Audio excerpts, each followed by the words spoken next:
Si miramos el diccionario, la palabra fenómeno dice que es algo extraordinario y sorprendente, una persona sobresaliente en su línea, significados que encajan de la mejor manera en nuestro invitado de hoy. También podríamos empezar este cuento diciendo que es alguien que venía de una galaxia muy lejana, que no era de este planeta, y no estaríamos exagerando.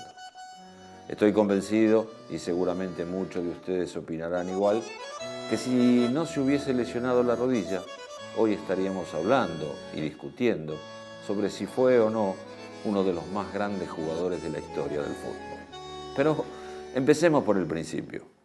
Todavía no lo presentamos, claro, pero todos sabemos que estamos hablando de Luis Nazario de Lima, sí señor, Ronaldo. Ese pequeño que comenzó con un ascenso increíble, haciendo goles y más goles. Primero en el Cruzeiro. Con tan solo 17 años y en 2 temporadas, convertía 44 goles en 47 partidos. Casi un gol por partido.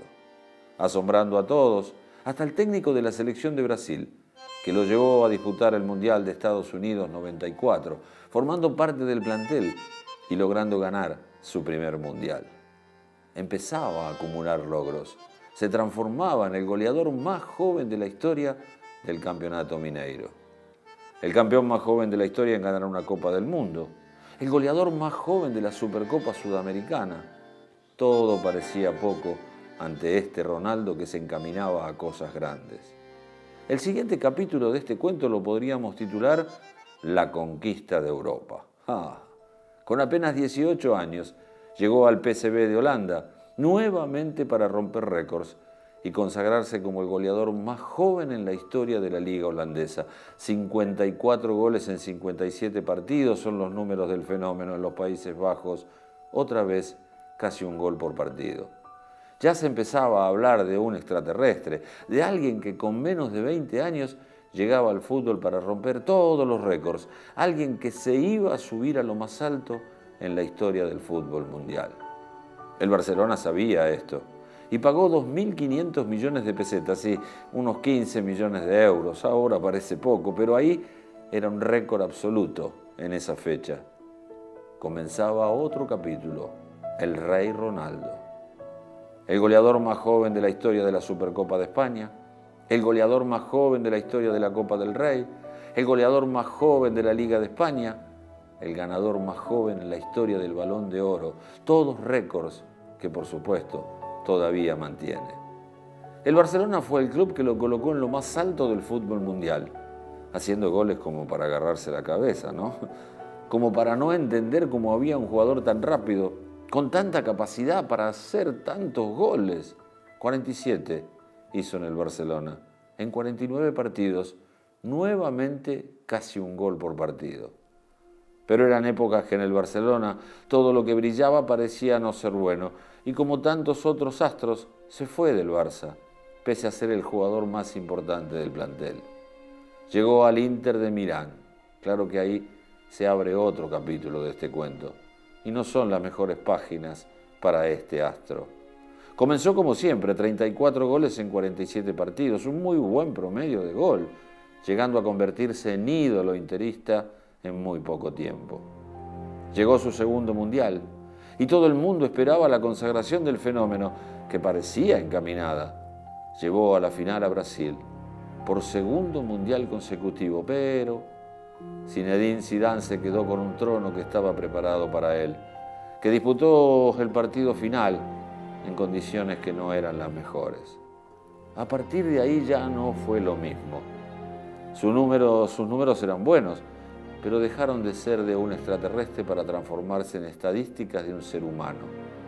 Y las cosas empeoraron. Confirmamos que era de este planeta cuando sufrió una lesión en su rodilla que lo alejaba de las canchas por mucho tiempo. Algunos se animaron a decir que debía dejar el fútbol. Pero estamos contando un cuento. Y los héroes en estas historias jamás se dan por vencidos. Y él tampoco lo haría.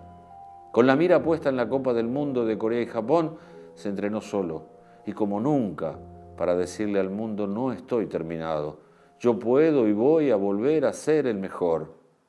¿Abrimos el próximo capítulo? Lo vamos a llamar El renacer del fenómeno. 8 goles en 7 partidos de la Copa. Le daban el título de goleador del Mundial. 2 goles en la final del torneo. Frente a Oliver Kahn lo colocaban nuevamente en lo más alto del fútbol.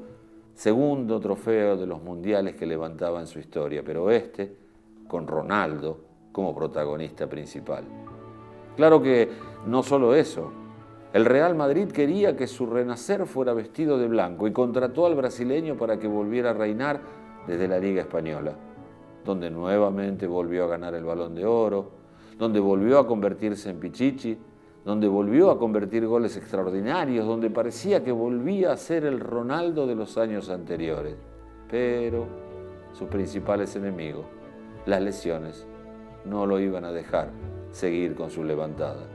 Cada vez jugaba menos partidos y pasaba más tiempo en recuperación que en los terrenos de juego. El Mundial de Alemania 2006 le iba a dar una de sus últimas alegrías futbolísticas.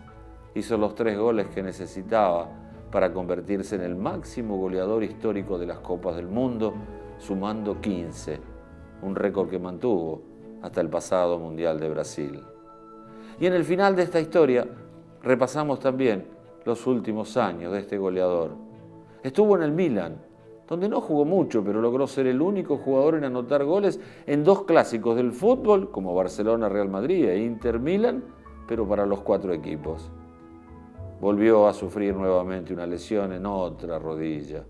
Y cuando se esperaba que abandonara el fútbol con apenas 30 años, dijo no. Decidió volver a Brasil para jugar en el Corinthians sus últimas 2 temporadas, para regalarle a su país sus últimos goles, sus últimas pinceladas. En el 2011 decide dejar de jugar.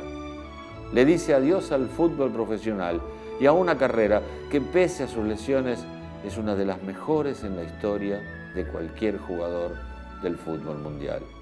Más de 480 goles en más de 680 partidos, 20 títulos, 2 balones de oro y una cantidad de récords que hacen que jamás en la historia nos dejemos de referir a Ronaldo como el fenómeno. O sea, una persona sobresaliente en su línea, algo extraordinario y sorprendente.